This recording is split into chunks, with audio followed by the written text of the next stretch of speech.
High everyone, welcome back to my channel Nipa live tour blog. কেমন আছো তোমরা সবাই? আশা করি সবাই ভালো আছো, আর আমি অনেক ভালো আছি। তো আজকে কিন্তু সকাল সকাল একটু তোমাদের সঙ্গে ভাবলাম একটা ব্লগ শেয়ার করা যাক। তো সেই জন্য আজকে সকাল থেকে ব্লগটা আমি এখান থেকে স্টার্ট করলাম। তো সকালে ঘুম থেকে উঠে রীতিমতন প্রত্যেক দিনের মতো ছেলেকে স্কুলে পৌঁছে দিয়েছি। তারপরে একটু চা খেতে গেছিলাম, ওখান থেকে আমাদের এই বাইপাসে বাড়ি ফিরছি। তো বাড়ি ফেরার পথে আকাশটা এত সুন্দর লাগছে, ভাবলাম একটু ভিডিও ক্লিপ নিয়ে রাখি। তো তোমাদের সঙ্গে শেয়ার করাও যাবে। কি সুন্দর লাগছে না দেখতে, দারুণ কিন্তু লাগছে। তো চলো, তারপরে এখন চলে যাব বাড়ি। তো বাড়ি এসে সকালের ব্রেকফাস্ট তো বানাতেই হবে, সেই জন্য সকাল সকাল আজকে বর বললো যে আজকে একটু চিড়ের পোহা করো। ওই ডেলি রুটি সবজি এগুলো খেতে ভালো লাগছেও না, আর ভালো সত্যিই লাগে না প্রত্যেক দিনের মতো। তো ভাবলাম আজকে একটু চিড়ের পোহা বানাই, অনেকদিন বানানোও হয়নি। তো সেই জন্য দেখো এখানে আমি আলু কেটে নিয়েছি, গাজর, পেঁয়াজ, একটু রসুন ছোটো ছোটো টুকরো টুকরো করে কেটে নিয়েছি, আর নিয়ে নিয়েছি দেখো কারি পাতা।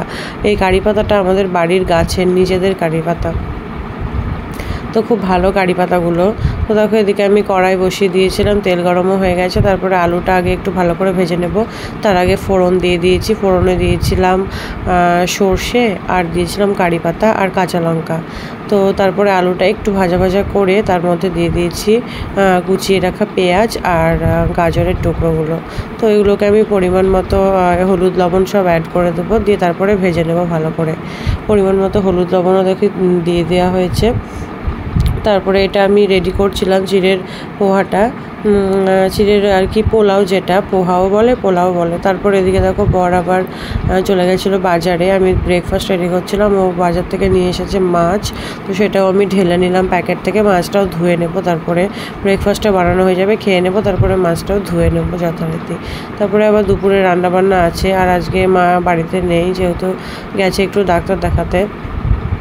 সেই জন্য আজকে রান্নাবান্নাটা ভাবছি আমি করব সবটা। দেখা যাক, যতটা পারি তোমাদের সঙ্গে শেয়ার করব। তো ভিডিও প্রত্যেক দিন করব ভাবছি, যে ব্লগ স্টার্ট করি প্রত্যেক দিনই কিছু না কিছু প্রবলেম হয়, যে ব্লগ স্টার্ট করতেই ভুলে যাই বা ভিডিও করতেই ভুলে যাচ্ছি, এরকম কিছু একটা হচ্ছে বলে ব্লগ স্টার্ট করাই হচ্ছে না। তো আজকে ভাবলাম ব্লগটা দেবই, তোমাদের সঙ্গে শেয়ার করব। তো দেখা যাক কবে শেয়ার করতে পারি তোমাদের সঙ্গে। আর এদিকে দেখো দুপুরে রান্নার জন্য মোচা বের করে নিয়েছি, যেহেতু মাছের মাথা নিয়ে এসেছে, মাছ করব, আর মাছের মাথা দিয়ে বলেছে মোচা করতে।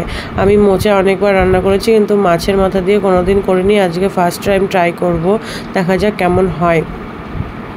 আর এদিকে দেখো চিড়েটা আমি ভিজিয়ে রেখেছিলাম, যেহেতু এটা লাল চিড়ে। এবার লাল চিড়ে একটু যদি ভিজিয়ে না রাখা হয় না, একটু কেমন শক্ত শক্ত টাইপের হয় লাল চিড়েটা বিশেষ করে, সেই জন্য একটু ভিজিয়ে রেখেছিলাম। তোমরা চাইলে ভিজিয়ে তার মধ্যে চিনি লবণ মিক্সড করে মাখিয়েও রাখতে পারো, তো আমি সেটা আর করিনি। এদিকে দেখো আমার আলু টালু সমস্ত কিছু ভাজা হয়ে গেছে, চিড়েটাও আমি অ্যাড করে দিলাম। এবার ভালো করে নাড়িয়ে চাড়িয়ে নেব। তো তোমরা ভিডিওটা দেখতে থাকো, আর এরকমভাবে তোমরাও সকালের ব্রেকফাস্ট বানিয়ে কিন্তু খেতেই পারো, খুব ভালো হয়। আর তার সঙ্গে আমি দেখো অ্যাড করেছিলাম পরিমাণ মতো চিনি, যেহেতু চিড়ের পোলাওটা না একটু মিষ্টি মিষ্টি না হলে একদমই ভালো লাগে না খেতে। আমাদের তো তাই ভালোই লাগে না, এবার সবারই হয়তো এটাই হবে, তার কারণ এই চিড়ের পোলাওটা একটু মিষ্টি মিষ্টি হলে বেশিই ভালো লাগে। এদিকে ফাইনাল দেখো আমার চিড়ের পোলাও রেডি, প্লেটে সার্ভও করে দিয়েছি, এবার আমরা খেয়ে নেব। তো ভিডিওটা তোমরা দেখতে থাকো।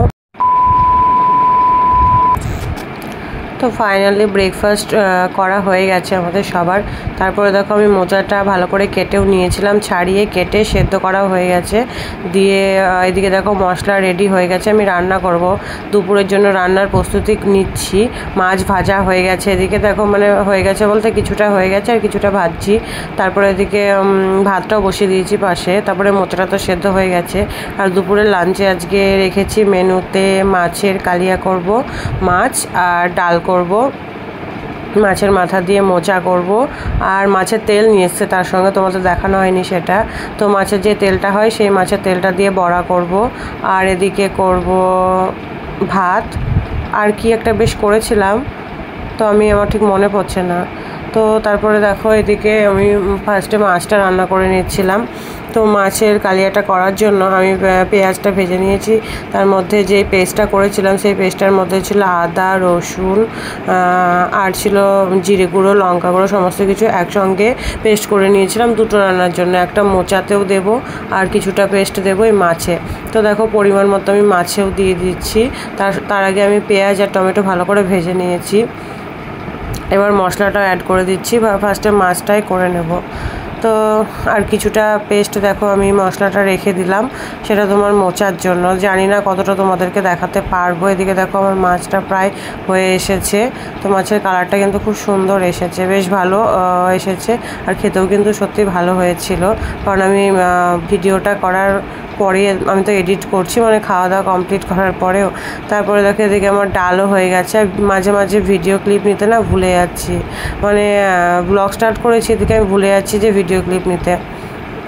তো দেখো মোচার জন্য ওদিকে আমি মাছ পুরো গুঁড়ো করে নিয়েছিলাম। আমি তারপরে একদম ভিডিও নিইনি, মানে সারাদিনে ভাত রান্না করা হয়ে গেছে, খাওয়া দাওয়া হয়ে গেছে, তারপরে আর ভিডিওই করিনি।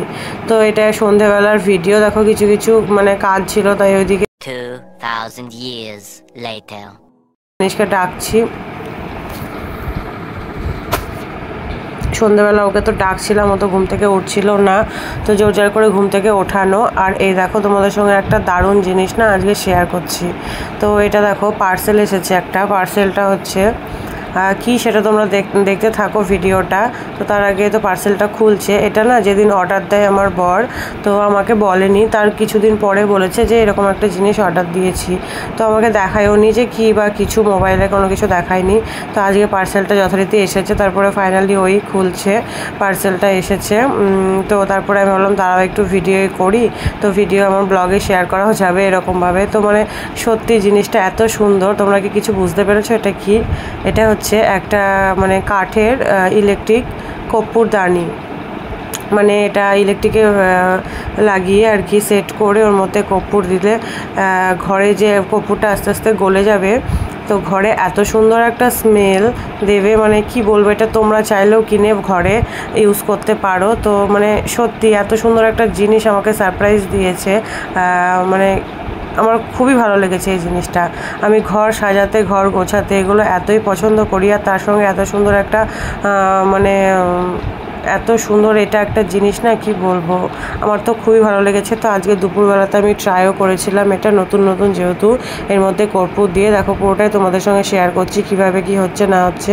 আর এটা নাইট ল্যাম্পেরও কাজ করবে, রাত্রিবেলায় যদি নাইট ল্যাম্প না জ্বালিয়ে এটা যদি জ্বালানো হয় নাইট ল্যাম্পের কাজ করবে। এরকম দেখো একটা স্টিলের বাটি মতো সেট করা আছে, তো ওটার মধ্যে কর্পূর দিয়ে দিতে হবে। যথারীতি ওটা আসার পরে আমরা কর্পূরও কিনে নিয়ে এসেছি, দেখো দেখতেই পাচ্ছ। তো এটা আমরা এখন দেখবো মানে কি হয় না হয়। কি হয় না হয় বলতে, এটা তো ইউজ করা আমাদের হয়ে গেছে, আমি ভিডিওটা এডিট করছি পরে।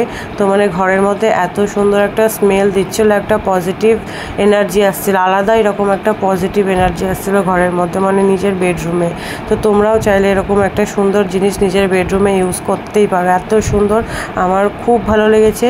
আর সত্যি আমার মানে কি বলবো, এটা গিফট না, এটা মানে আনার জন্য বা কেনার জন্য সত্যি আমার মানে হাজব্যান্ডকে থ্যাংক ইউ, কি বলবো। আর তো তোমরাও চাইলে এটা কিনে ইউজ করতে পারো রুমে বা ঠাকুর ঘরে, মানে বা ডাইনিং রুমে, মানে যে কোনো রুমে তোমরা ইউজ করতে পারো। একবার ইউজ করে দেখো, এটা দারুণ সুন্দর, দারুণ দারুণ দারুণ, আমার তো খুব ভালো লেগেছে।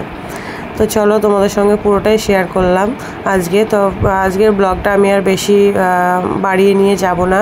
তো পুরো এই জিনিসটা তোমাদের কেমন লাগলো আমাকে কিন্তু কমেন্ট করে অবশ্যই জানাবে কমেন্ট বক্সে।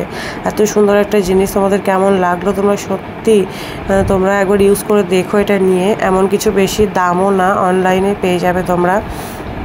তো আজকের ভিডিওটা আমি আর বেশি করব না। তো আজকের মতো ব্লগটা আমি একটা ছোট্ট ব্লগ তোমাদের সঙ্গে শেয়ার করলাম। তো দেখা হচ্ছে নেক্সট ব্লগে। তো আজকের মতো টাটা।